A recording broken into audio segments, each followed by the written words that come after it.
Because you people should see you. Ah. Has this ever happened to you before? Come closer. Let me tell you this. Whenever you're buying a whipped cream powder, and it's a new one you've never tried before, the general rule for thumb for whipped cream recipes are 2:1. That is, if you're using 200 grams of whipped cream, you use 100 grams of water, cold water. For some very good brands, you can use room temperature water and it will still work. That is the general rule of thumb. If you have your own recipe, this is what you should do. Share your water into 3, not into 2.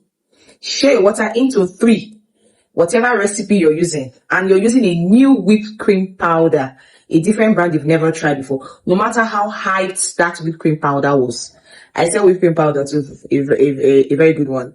I'm telling you, if you buy my own and you feel you want to use your own recipe, share your water content into 3, take 1 part and mix it with that whipped cream first. Beat it without hand mixer.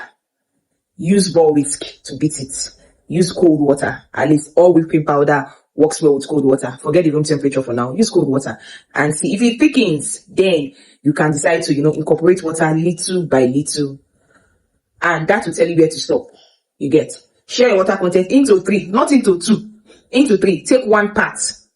Preferably use scale when working with whipped cream powder and you're dealing with water measurement. Preferably use scale.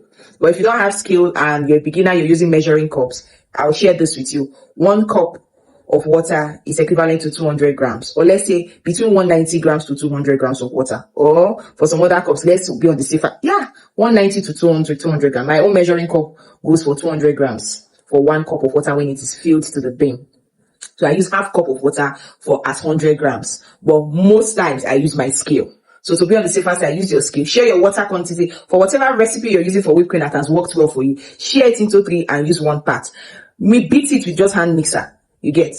And with your ball whisk. If it thickens, like it's very thick and frothy, then you can be adding water little by little. That will not tell you if your recipe will work well for that brand, or if you have to reduce the water content for that brand to avoid issues like this. Then allow it sit on the tabletop for like 30 minutes in normal room temperature, not in the refrigerator. If normal room temperature and it did not shift from that thick state to a lighter state, then you're safe. That shows that recipe can stay for 24 hours. Let's stop at 24 hours first. But if it shifts, like it becomes slightly a bit lighter than the thickness you saw initially that made you stop, that felt, oh, this is okay for me, the thing shifted after 30 minutes, that shows that recipe, that whipped cream brand may not be too strong.